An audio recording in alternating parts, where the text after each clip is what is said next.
Hey, friends and family, it's your girl Priscilla. Welcome back to my YouTube channel. I am happy that you're here and you stopped by this video. I'm happy to be back on YouTube.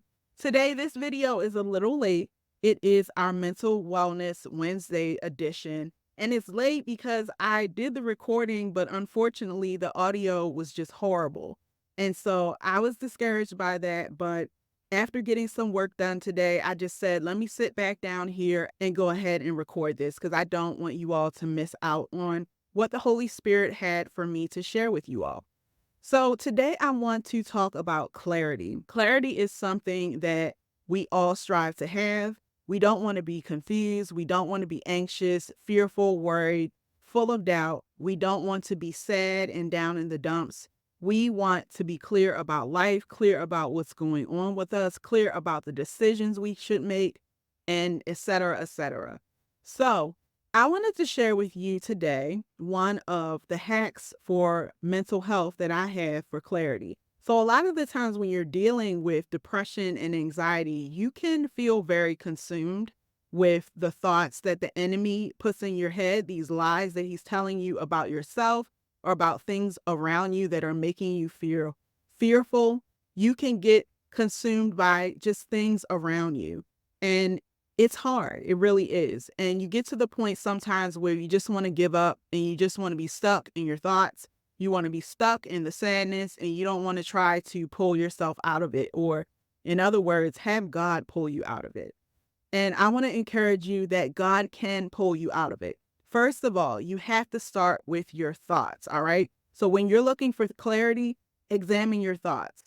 Are your thoughts pure? Are they truthful? Do they align with the word of God? And I say this because the enemy loves to plant thoughts that are of deception in our minds, that are untrue. He is the father of lies. So that's what he wants to do. He wants you to believe things about yourself that are untrue, that go contrary to what the Lord says about you in his word. He says so many things about you, that you are chosen, that you are loved. I could name more and more and more. Just open your Bible and you'll be able to see it's all over the place. It's right in front of your eyes how much God loves us. But the enemy wants us to think that we're worthless and we have no purpose. And that gets us into a place where we're just inside of our head and we can't get out of our head. So first of all, examine your thoughts. And once you've examined those thoughts and you see that those thoughts are untrue, identify who the culprit is. The culprit generally is Satan. He's generally the one, as I was saying, that is whispering these things into your ears. And once you consider who it is, the enemy, because even he can speak through other people as well. So he may be using someone in your life to say things to you that are hurtful, that are untrue of you, but really it's the enemy at work behind the scenes. So when that comes, I want to encourage you to rebuke the enemy and to tear down every lie in the spirit that he has said to you. Call it out as falsehood. Ask God to clear your mind. Ask God to purify your thoughts. Ask God to remind you of who you are. Remind you of whose you are. Remind you of everything that he says in his word about you. Also reminding you of his promises. And a lot of the times, the only way that we can really be reminded of that, most generally, is through opening our Bibles. So that's the second thing. You want to get in your Bible. And that just can consist of a devotional. It can consist of Bible study. It can consist of just opening your Bible and reading the Word of God in a translation that is understandable for you. But what you're doing is you're feeding your spirit man.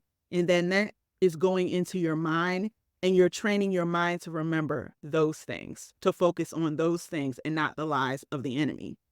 And then finally, prayer. Prayer is a biggie for me. You want to be able to talk to God. And I know that some of us have difficulty with talking to God. I want to encourage you that there are many ways you can talk to God. The main thing is just to be respectful to God. That's what I would say. So sometimes I pray depending on how I pray depends on my mood, really. So sometimes I like to prayer journal because sometimes I feel like I just can't open my mouth and express it, but I can really pour it out on paper. Sometimes what I like to do is, just get alone in my office, which is kind of like my prayer and study room as well. And when I'm able to do that, I just close the door. I put some worship music on really low or some instrumental where I really can't hear the words. And I just sit before God. Even if I don't have anything to say, sometimes I just sit in silence and I think about him. And I think of the things that he says about me. And I ask him to speak to me. And sometimes more will come out of my mouth after I'm sitting there for a while. And sometimes it's just in that moment, he's reassuring me that everything is going to be okay. And he's then, by the power of the Holy Spirit, dropping gems into my mind to give me clarity. So I hope these things were helpful. I talk about Bible and prayer a lot on this channel, and I definitely talk about mental health. So you'll never stop hearing about it. You'll never stop receiving encouragement in this area because this is something that God has given me to talk about. And primarily it comes from my testimony. And so I'm here to share with you. I love you all. Anyone who's watching, I love you with the love of Christ, and I appreciate you for being here. So before you go, make sure you like this video and comment your takeaway. You can even comment your prayer request. I also have a link in the description. If you don't want to comment a prayer request in the comments, you can send it to me through my prayer request page. And I would love to pray for you. This community would love to pray for you as well. All right, so subscribe to the channel. You don't want to miss out on future videos. Also, hit that notification bell or YouTube really won't notify you and let you know that a video has come out. And there's going to be plenty of content continuously coming out on my channel. All right, I love and appreciate all of you. Until next time, stay blessed.